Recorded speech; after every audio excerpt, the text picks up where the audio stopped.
ॐ अज्ञानतिमिरान्धस्य ज्ञानाञ्जनशलाकाय चक्षुरुन्मिलितमेन तस्मै श्रीगुरवे नमः। नमो नमो अनिरुद्धाय हृषिकेशेन्द्रियात्मने नमः परमहंसाय पूर्णाय निवृत्तात्मने स्वर्गपवर्गद्वाराय नित्यं सुचीसदे नमः। नमः हिरण्यवीर्याय चातुर्होत्राय तान्तवे नमो महावदान्याय कृष्णप्रेमप्रदायते कृष्णाय कृष्णचैतन्यनामिने गौरतसे नमः। Hare Krishna. So today being Thursday, which is the second session of the week, and we are continuing our discussion on Sri Harinam Cintamani, which is a dialogue between Sriman Chaitanya Mahaprabhu, the Supreme Personality of Godhead, and his dearmost devotee, Srila Haridas Thakur. And the previous session, we spoke on and focused on the offense, the fourth offense of disrespecting revealed scriptures. So we're going to continue a discussion on that, and we want to see if there are further topics which we can talk about. And one of the things that we wanted to share before we moved on, was for us to be able to understand the purpose of revealed scriptures. Mahaprabhu is very clear in his dialogues. In fact, there were personal statements made by Sri Mahaprabhu to Sri Jiva Goswami, one of our primary acharyas, where he talks about the essence of what we follow. So every religion and every goal has certain essential points, which is the core philosophy. It has certain essential points which are the focus of the entire process. And as a consequence, we have to be able to define those essential points before we go further. We've given this example several times that in the material world, to take an analogy, when we observe a certain phenomenon, we also want to be able to understand it deeper before pursuing such a phenomenon as a goal in life. So sometimes we observe that those who attend Harvard or any other Ivy League, such as Yale, Columbia, wherever it may be, Stanford in this country, they all have very good opportunities when they graduate. That's an observation, because the moment the students graduate from top schools, they are awarded reasonably high salaries, and the entrance into top-notch businesses, top-notch corporations is very easy. And they normally are paid, six-figure salaries plus.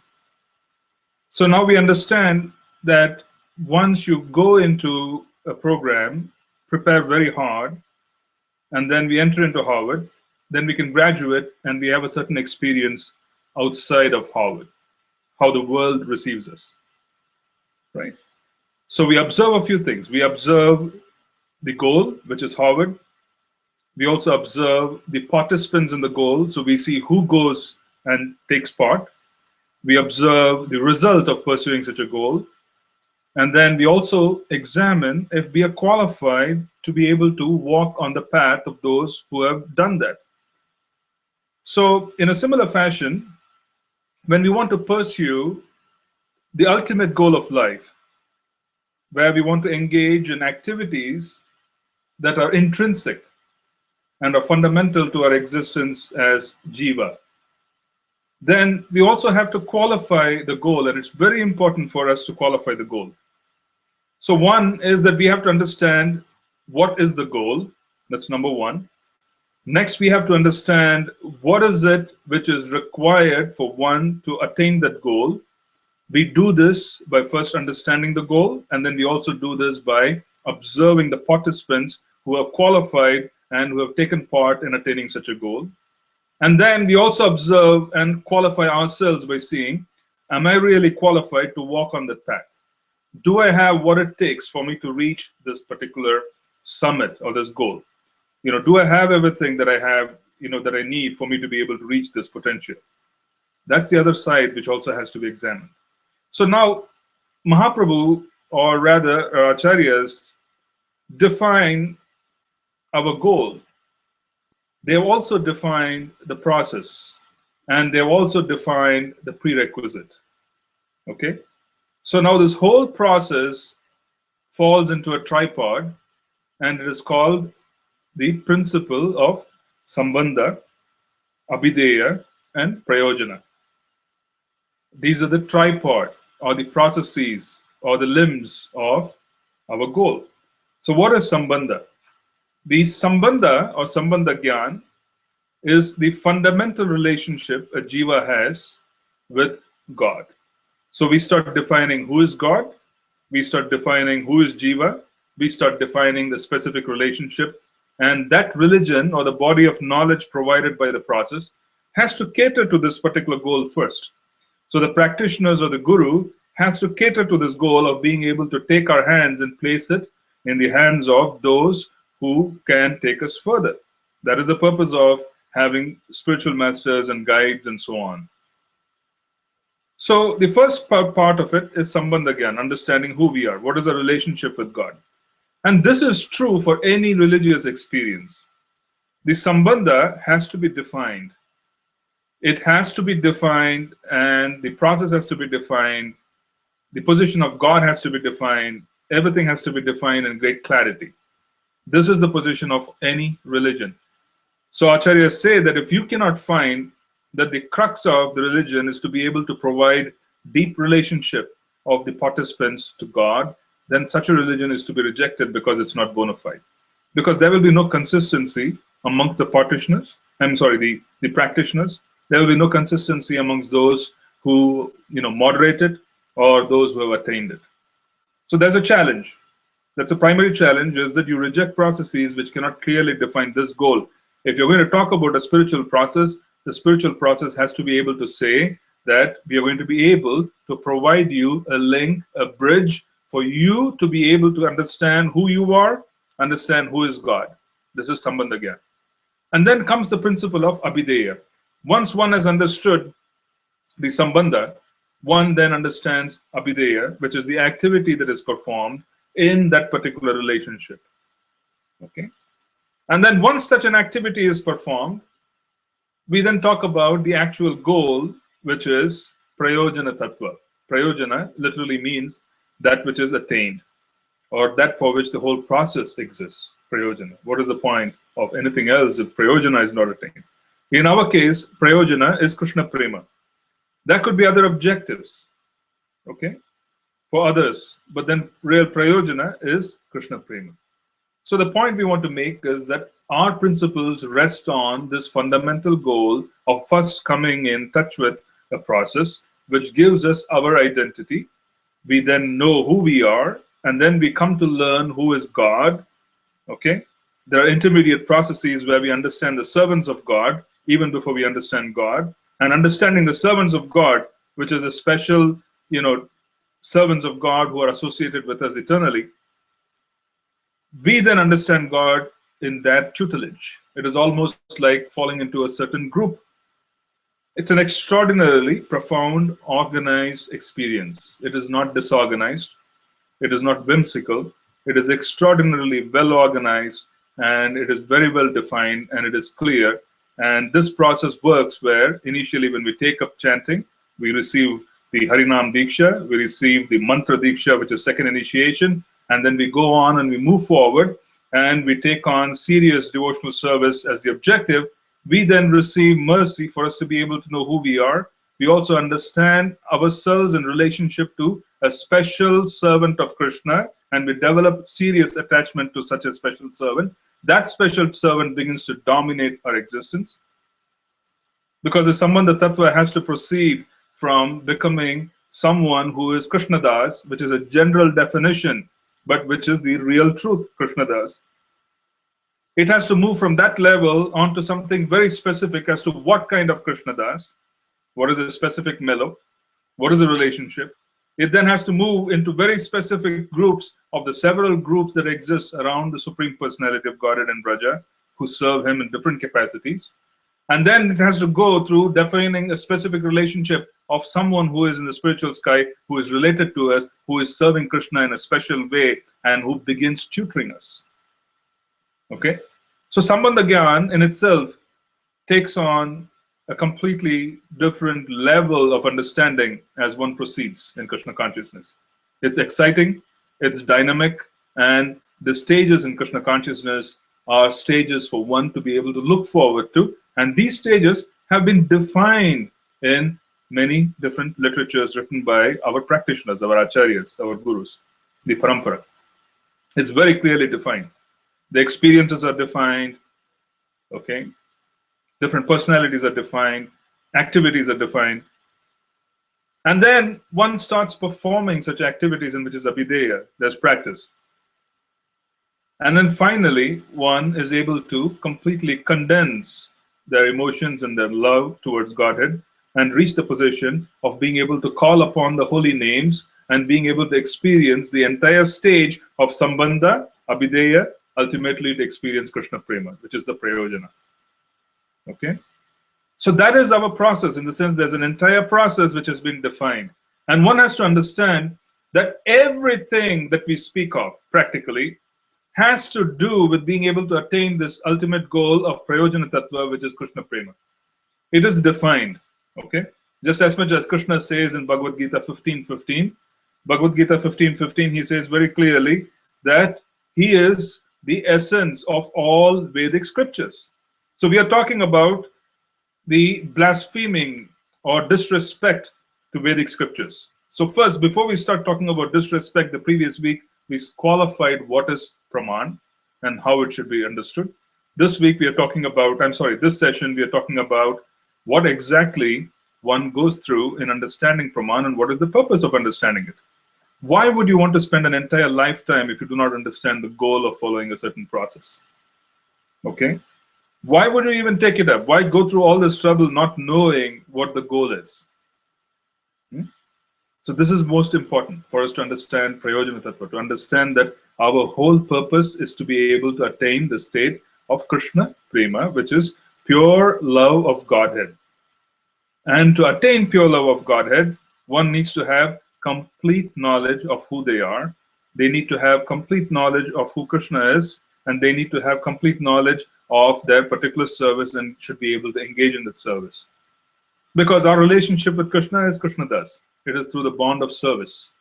Balaram's relationship with Krishna is seva.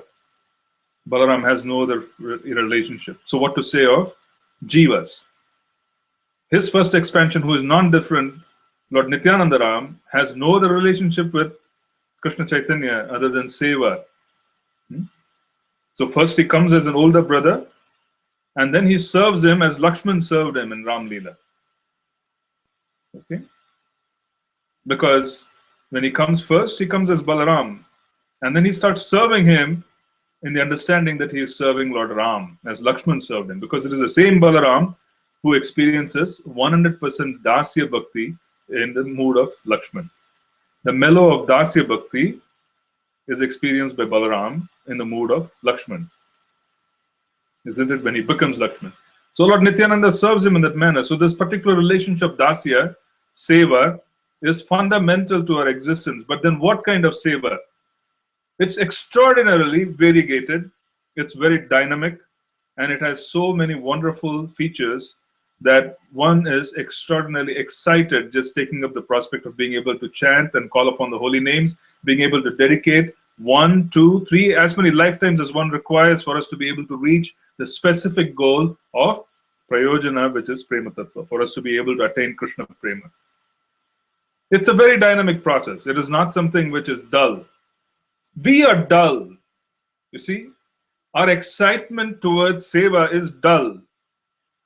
When we wake up and you hold on to the beads, we wake up because our senses, we are centered. Our whole life is centered around our mind and our senses.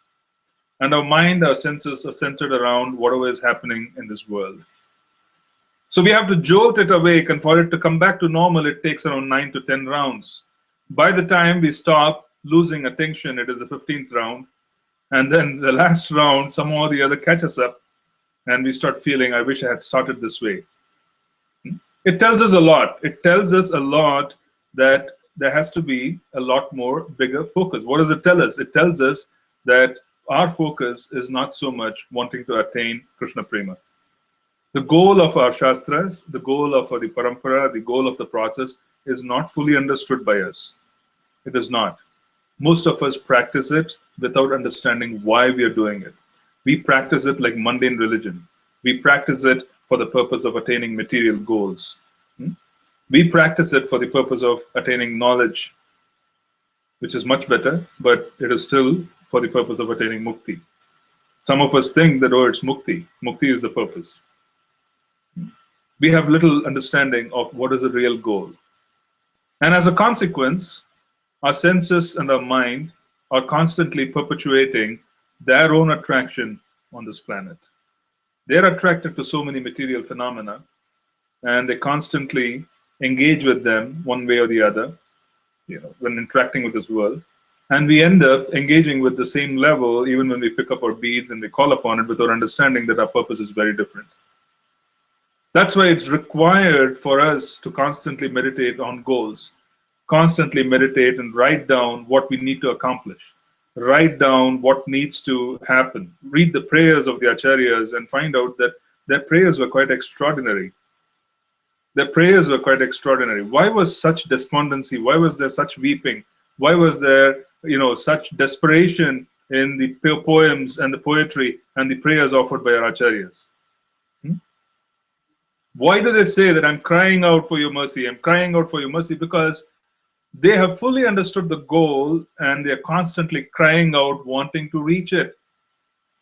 Okay? They're experiencing it in different levels. And they're calling upon Lord Chaitanya to offer his mercy, Lord Nityananda to bestow his mercy. There's complete understanding. So without that complete understanding, one would fluctuate in their ability to function. So it's very important for us to understand that any Shastra, anything that we read, we are doing it for the purpose of attaining the ultimate goal, and our prayojana is Krishna Prema. Loving God without any tinge of karma kanda, fruitive desires, without any tinge of knowledge, jnana kanda, which is mukti in reality. No tinge of either bhukti, which is enjoyment on the material plane, or mukti, which is liberation, which is in one sense, get rid of this problem which we have in this world. Let me be relieved. No tinge of any of those. And then we are constantly meditating on wanting to serve him in any manner he wants. Anukulena, Krishna Anushilanam. Right? Bhakti Uttama is being defined. Now, in that context, we have to understand that Sri Chaitanya Mahaprabhu established Krishna consciousness. Okay?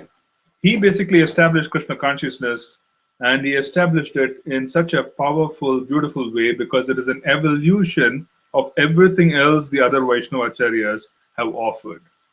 It is an evolution. Okay? I'm just going to read something which I came across, and this is about the Achintya Beda, Abeda Tattva. This is the tattva we normally speak of. We speak of the fact that we follow, or rather, Lord Chaitanya's tattva is achintya, inconceivable, oneness, and difference amongst the jivas, the followers, the dasas, and Godhead. Inconceivable. It is inconceivable, and that is what Mahaprabhu offered. Now, what did he do? Sriman Mahaprabhu did the following. Okay, in his own words, this is a translation. In English, they're not paraphrasing it, but they're merely translating it. So he observed the four major Vaishnava Sampradayas. So he observed the Madhva Sampradaya, he observed the Ramanuja Sampradaya, he observed the Nimbarka Sampradaya, he observed the Sampradaya of Sri Vishnu Swami. So the four Sampradaya, the tutelar deities of each Sampradaya were Sri Brahma, Shri, which is Lakshmi for Ramanujacharyas Sampradaya, and then you had the Rudra Sampradaya, which is Vishnu Swami, and then the Nimbarka Sampradaya followed the Kumaras. Okay, each of these had very specific strong points. They represented Vaishnav Tattva, they represented pure love of God.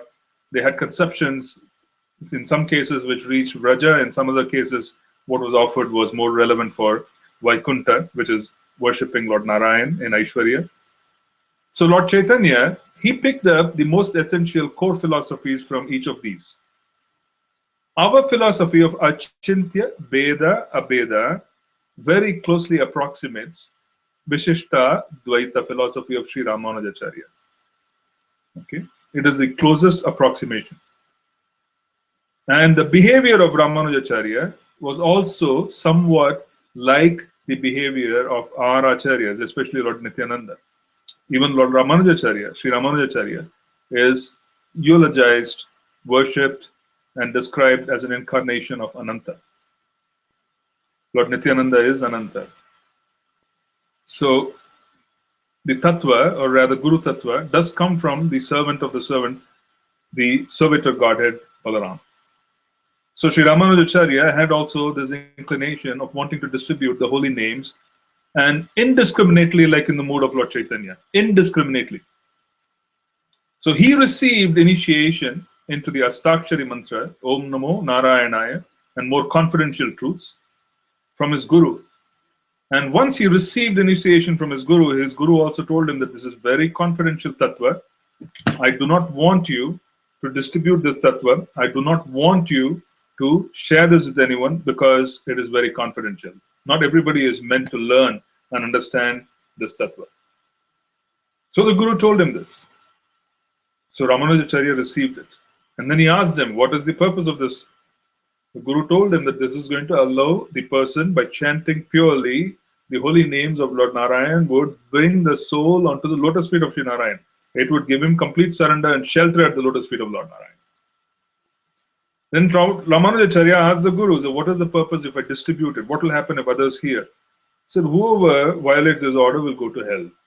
What did Ramanujacharya do the moment he received initiation? Think about this. Think about the context of 10th century, where 10th century southern India, Tamil Nadu, wherever, in the southern part of India, in such a place, think about the social context of violating the Guru's order, especially with very serious practitioner like Ramanujacharya, someone who has grown up in a traditional family, he has received initiations and so on and so forth. They will be very careful.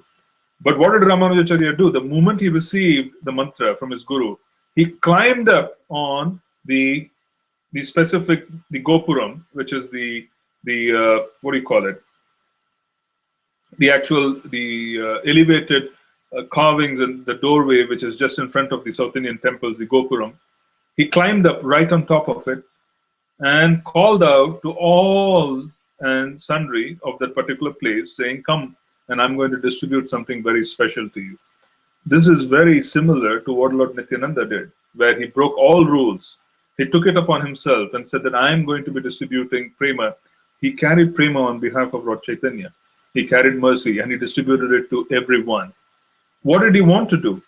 Ramanujacharya climbed up and he started distributing. He started giving out, and the moment a big crowd assembled, he started speaking out the mantra and initiated the whole town into the Narayana Ashtakshari and the process of being able to attain the lotus feet of Lord Narayan.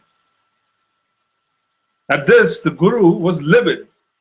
He was very angry that you violated my orders. But Ramanujacharya was very clear.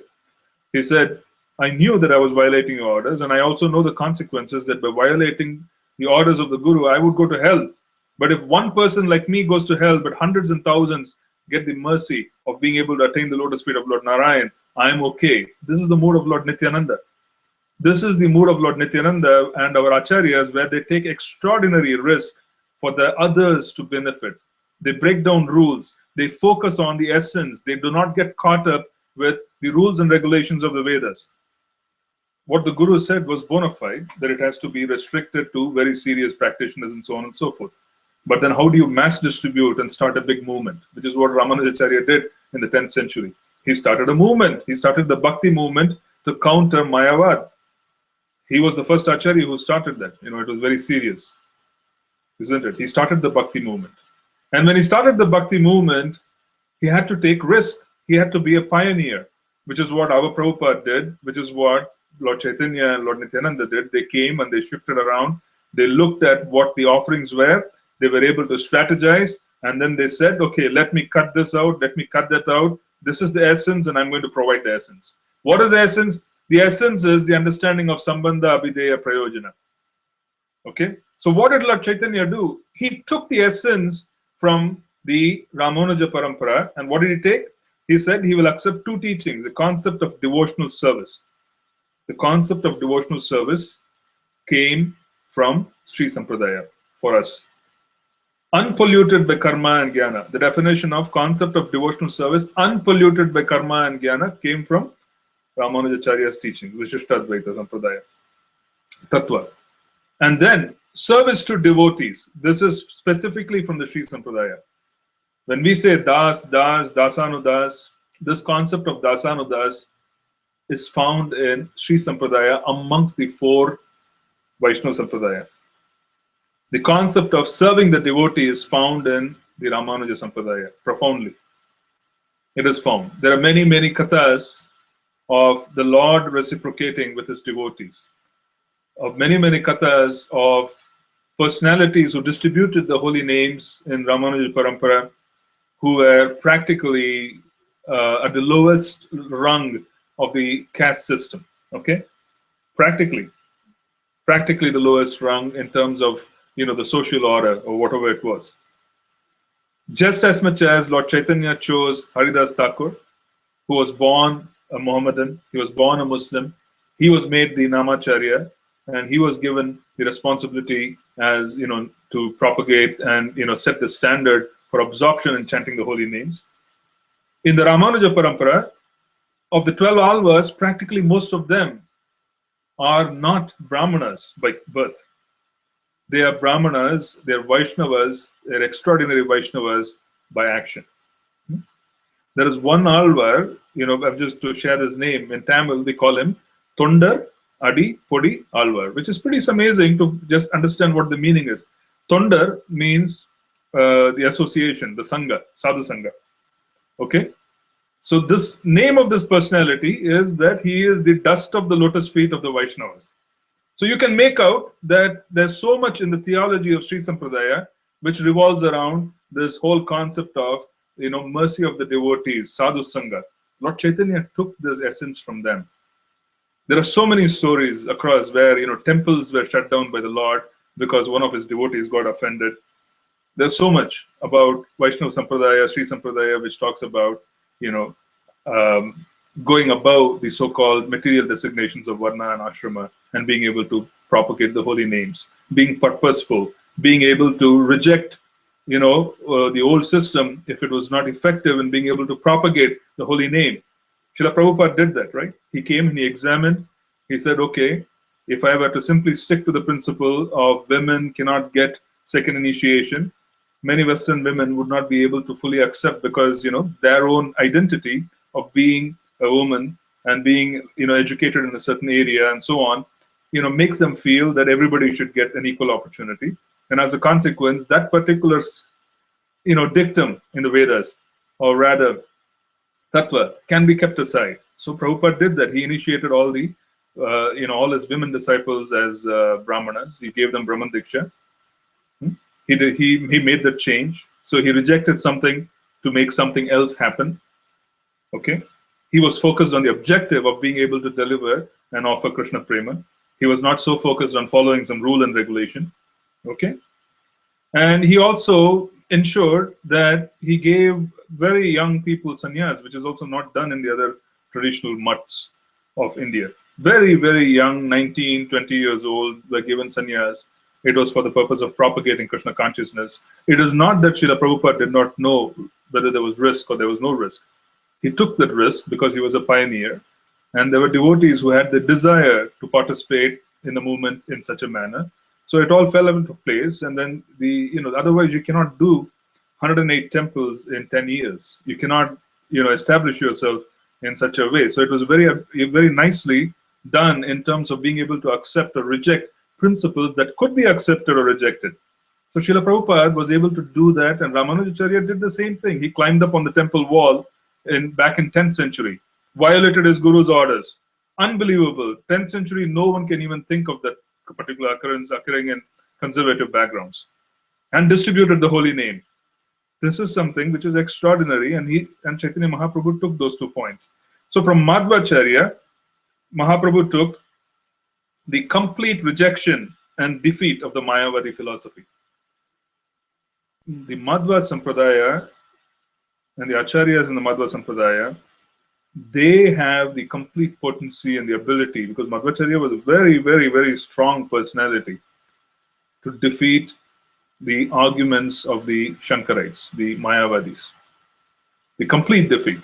In fact, I've had the honor and association of many of them, and sometimes we used to engage in these online debates where there was a lot of impersonal participation, and I could see the way Tattva used to come out, where they used to quote different Vedas, they used to quote different verses. They had the ability to pull, different sutras and be able to present it and say that, okay, this is wrong, your Tattva is wrong, Mayavada is wrong. So Madhvacharya's Sampradaya is very, very strong in being able to reject Mayavad.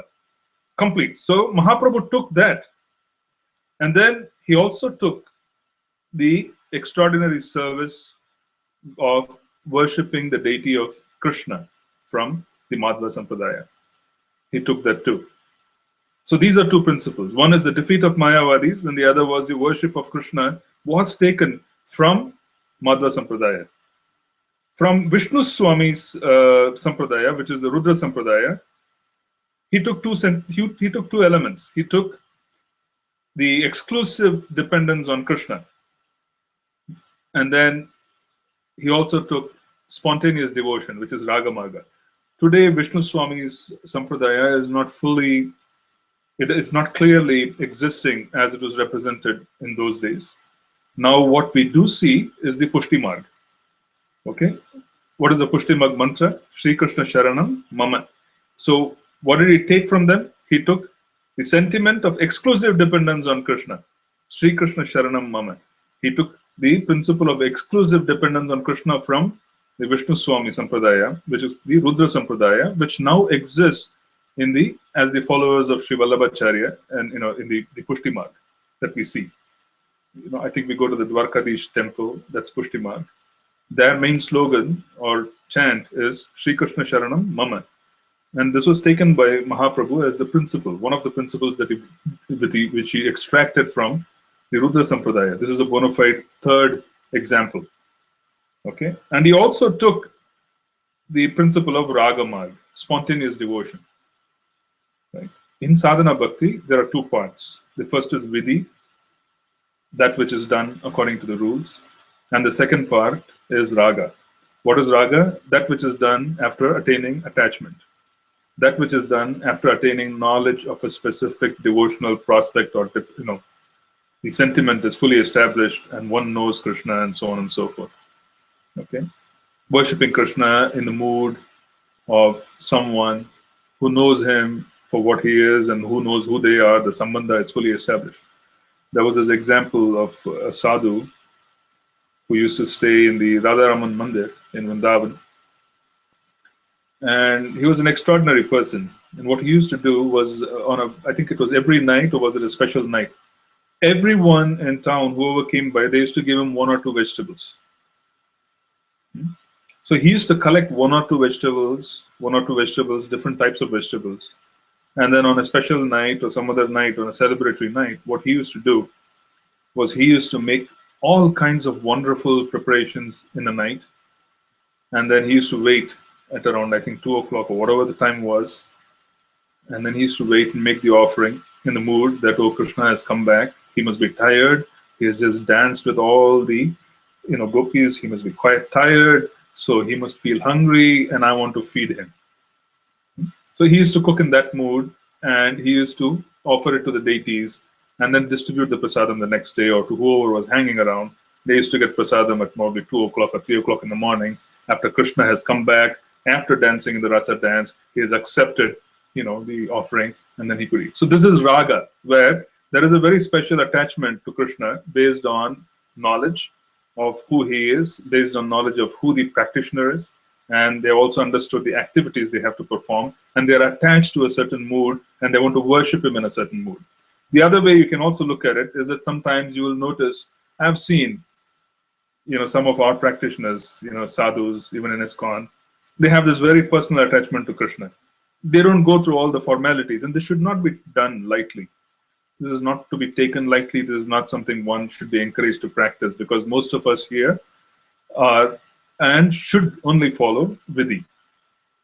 As a consequence, we don't want to talk about going on the extra step. I just want to explain what this is. What is raga? This attachment comes. Oh, Krishna is my friend. So there's no formality. Okay? They don't do any prayers. They don't bow down and give bhoga or anything. They will just keep it in front of him and say, eat. Eat. It is here. I know you're hungry. Eat. Now, this is something which is also done in attachment, where they have fully understood who they are. Now they know, understand who Krishna is, and then they're treating him in the manner in which Krishna wants to be treated by them. So they have gone beyond. This is also sadhana, but it is now raga. Okay, there's attachment. Okay, so this was taken from the Pushti Marg, or the Vishnu Swami Sampradaya, by Lord Chaitanya Mahaprabhu. Okay, and this is elaborated by our acharyas in our line. There's a lot of information available. It's also available in Bhakti Rasamrita Sindhu, plus there is also other ancillary texts which talk about the practice. And from Nimbarka Acharya, which is the Kumara Sampradaya, he took two principles: the necessity of taking shelter of Srimati Radharani and the high esteem of the gopis' love for Krishna.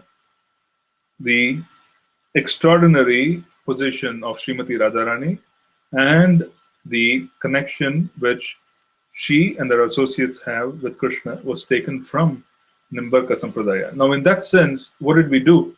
Lord Chaitanya was such a strategist that he observed the goals, he observed the essence, and he observed the process of the four different sampradayas that existed. He took the essence of all of them, amalgamated it, and then delivered the holy names and under the shelter of such philosophy. And this strategy is so powerful. Why? Because we may not look at it, we might say it's no big deal. It was an amalgamation and he did some good strategy there.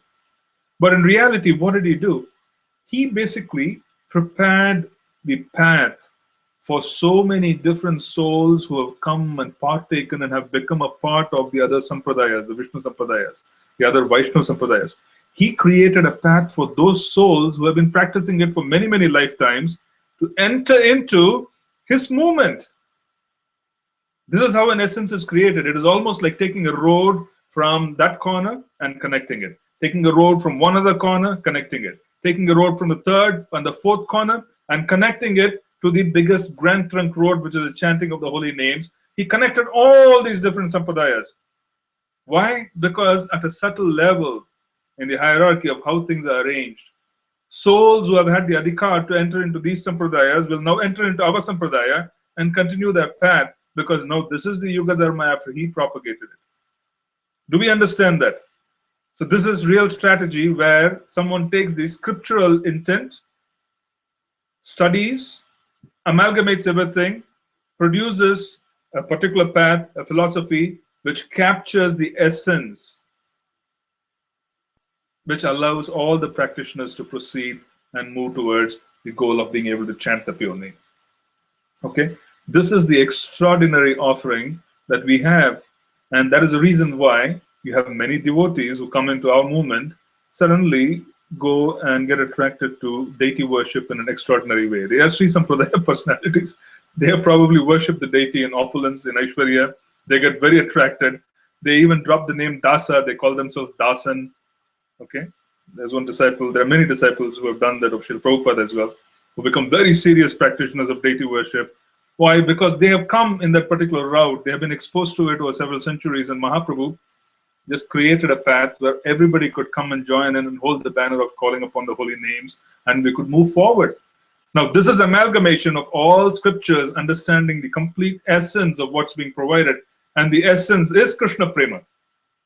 The essence is Krishna Prema. All those rivers are now coming in and they're joining into one particular ocean of Krishna Bhakti. He is Akila, Rasamrita, Murti. All the rasas are found in Krishna. So Mahaprabhu just created the different routes, and then he just brought everybody back in. He took the essence. So understanding the essence and then practicing it for the purpose of attaining such, that is our goal. Okay. The reason why I wanted to share this was we have to have a clear understanding of what we are representing when we are preaching. Many of us run bhakti vrikshas. We should have clear understanding. We should have a very clear understanding of what we should be able to tell them. So constantly we should be monitoring to see if the essence is being followed. Okay. We do not want to pressurize people into things that are not considered so important, but if they have some tendencies. Allow those tendencies to exist while they slowly embrace the chanting of the holy names, which is the essence, while they slowly embrace the facts and facts and attractions that are presented by Lord Chaitanya, while they fully accept Lord Chaitanya and the shelter. So we also have to be a little bit more careful in understanding how this was done and accepting certain other changes. We should be able to allow that. Certain other changes in the sense that we don't have any adhikar to do so, but we should be accommodative. That is the point which I was trying to make. We do not want to be fanatical. We want to be accommodative. We should have our views very clear on the purpose that we are also trying to connect the souls to the lotus feet of Lord Chaitanya. It's just a matter of time before they also pick up the little nuances. They become more careful about the little nitty-gritties and the details. That's our purpose. So we just want to be very clear that we don't want to be fanatical. You see, some people, they're ready to reject our philosophy. They may attend your class, they may attend our classes, they may read Srila Prabhupada's books, they may come to the temple, they may associate. They're just waiting for one opportunity for them to be able to reject. They're just waiting, let me hear one word against women. I'm talking about, someone who is somewhat, a part of the feminist movement because men have not treated them properly. As a consequence, they have developed certain propensities of wanting their own identity, in a woman's body. They just wait for one opportunity that just speak one thing and I will leave, okay? Because their purpose is that. There are others who believe in equality, which is supposed to be true, yes, and they're just waiting for anything and everything to be said which can irk them and they can leave, okay? So there are many, many sensitivities that are situated around a person because of the modern day complex environment and education and so on and so forth, and the amount of information that's available on the internet. So what we need to do is we need to constantly understand what is the core. Our core is to be able to help them chant, accept, Krishna Prasadam and chant. Just these two things are the core. And then once they start doing it nicely, they're going to get into service, okay? Slowly, steadily. So we just want to be very clear on how to bring forth and bring souls into giving them the right taste of Mahaprabhu's movement and to adjust and make adjustments so that they would be able to come and partake in that. That is something which we should pay a lot of attention to. Not make changes, but be accommodative. Be very accommodative of the notions, the tendencies, the idiosyncrasies of the hundreds and thousands of souls who are just waiting to receive, the mercy of Lord Chaitanya. Okay, I'm going to open up for questions, and we'll see if you have any questions. We will take some. Some people have been very busy while I was talking, which I fully appreciate. Let's see. This is from Mother Vilas Manjari. You explained in later part of class. Okay. Okay. I don't know the order of this. Okay. Is this okay? I'm sorry. In Bhagavad Gita, as it is, we have a parampara mention. How is that aligned to the different sampradayas you mentioned today? I can't find Ramanujacharya's name in that list. His name is not in that list because we have aligned ourselves because Mahaprabhu took initiation in the line of Sri Madhvacharya. So we are Brahma Madhva Gaudiya Sampradaya. So you will not find the name of Sri Ramanujacharya, but Tattva was taken from Ramanujacharya. Our entire practice of how to worship the deities, the Pancharatra Vidhi, that was written by Srila Gopala Bhatta Goswami. It is also derived from the writings of Srila Sanatan Goswami in Hari Bhakti Vilas. Now this, whatever was written by Srila Gopala Bhatta Goswami came from the town of Srirangam, which is the home of Lord Ranganath. which is the center, or rather you can say headquarters of the Sri Sampradaya, the Ramanuja Sampradaya.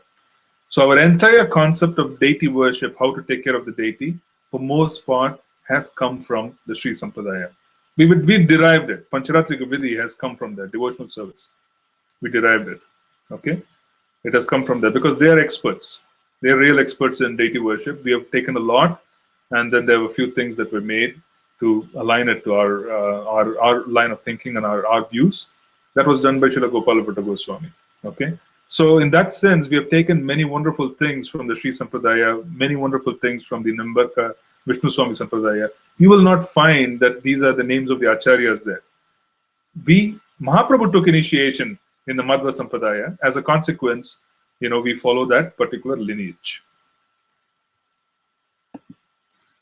Okay, one more question by Akhilesh Prabhu. It is, when you say that 4 Sampradayas came from Sri Brahma, Lakshmi, Rudra and Kumara, then how these became Vaishnava Sampradayas? Aren't these Brahma Sampradayas? Well, the 4 Sampradayas came with Lord Brahma teaching them how to surrender to Krishna, with Sri, which is Lakshmi, teaching them how to surrender to Narayan, with Rudra teaching them how Krishna is supreme and how he relates to Krishna, and then with the Kumaras also teaching how to relate to Krishna. So all these acharyas or these personalities were primary personalities who taught the method of Vishnu or Krishna Bhakti in these 4 sampradayas. That is how these are 4 different sampradayas. Okay, they are Vaishnava sampradayas because the objective is to serve Vishnu.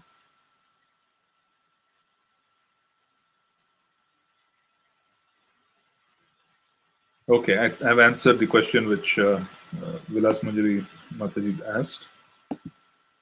Okay, and I'm done with that. If there is anything else, we may post. I'm just going to give 1 minute.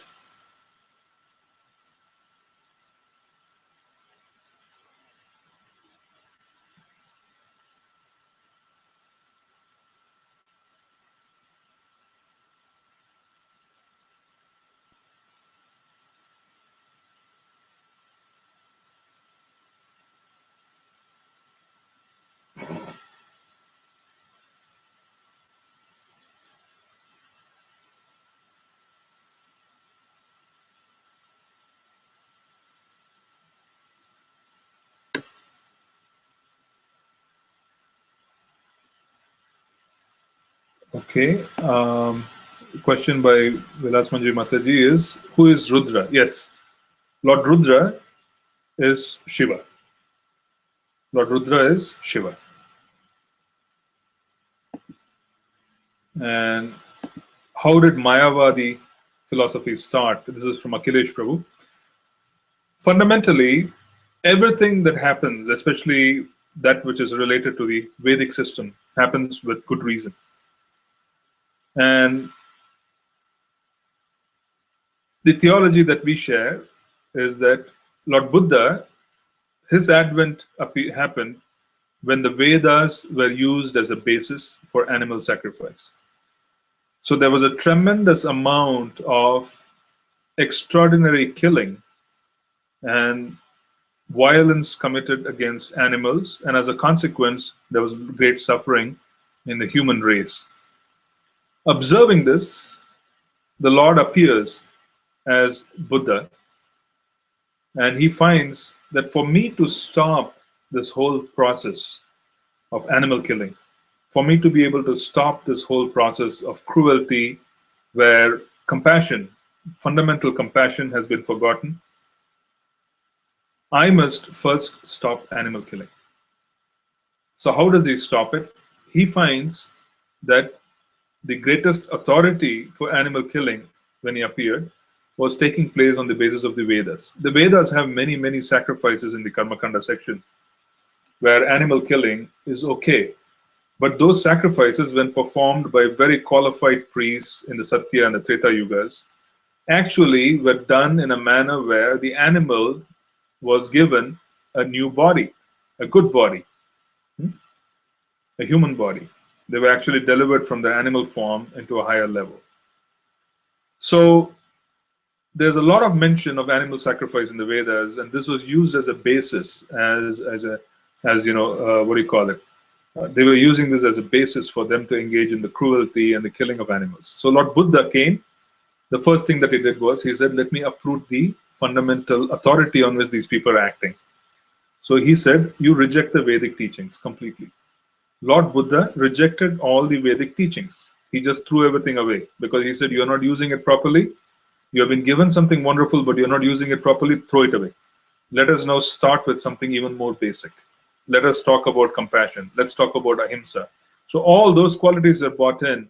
And then the ultimate goal of the process, which he offered, was that what exists beyond life is completely non-variegated, and he even rejected the existence of the soul, Lord Buddha's teachings. Okay, it might surprise most people, but it's a fact. He rejected that as well, of the existence of the soul. He practically, made the afterlife shunyavad, which is it has no meaning. You just go and merge yourself into primordial clay, and then you come back. Okay. Now, to bring back theism, which is belief in the Vedas, because without the Vedas there's no theism. Lord Shiva is commanded by the Lord, and he appears as Sri Shankaracharya. Adi Shankaracharya is Shiva, with the express desire and objective of being able to throw away Buddhism, because Buddhism had done its part. It had stopped the animal slaughter, and people were following Buddhism, and the Vedas were rejected. Now, the idea was to keep the Vedas back again, bring it back. So what was coming back from the Vedas was what was very basic in Mayavada, where they said, okay, there's no difference between the soul and God. As a consequence, they wanted to say the ultimate destination is Brahman. So they improved marginally on the Buddhist concept of afterlife. And he introduced the existence of the Vedas, and he introduced his own commentary on the Vedanta Sutra to give authority to the philosophy, because authority to the philosophy can only come after you write in and derive things from the Vedanta Sutra. And that was propagated, and that is how Mayavada started, where everybody thinks that, okay, I'm the same, Krishna is the same, I can become God, anything can happen. Krishna's body, his pastimes, and so on and so forth are not transcendental. They are material. There are no pastimes. Everything merges into Brahman. These are all philosophies which can completely uproot our ability to chant the holy names. That's why it's very dangerous. And that is how Mayavada appeared. Then to uproot Mayavada, next stage was the Bhakti movement. The Bhakti movement had Ramanujacharya, Madhvacharya. Finally, the Lord appeared as Mahaprabhu, where he flooded the world, with holy names and gave shelter to everyone. That's the essence of what happened over the last 20 centuries. Yes, there is a difference between Sadashiva and Rudra. Lord Sadashiva is another name for Mahavishnu. So when Mahavishnu glances at the material universe in order to begin the activities that are a part of the material universe, he becomes Shiva. In other words, there's no difference between Vishnu and Shiva, except that Vishnu is compared to milk, Shiva is compared to yogurt. In one sense, there's no difference, but then Shiva is the form of Vishnu who is in touch with material energy. So Sadashiva is Mahavishnu. He expands into Shiva. Similarly, his consort, which is Rama Devi, expands and becomes Durga Mata. So that's the difference. Okay, so I will stop here.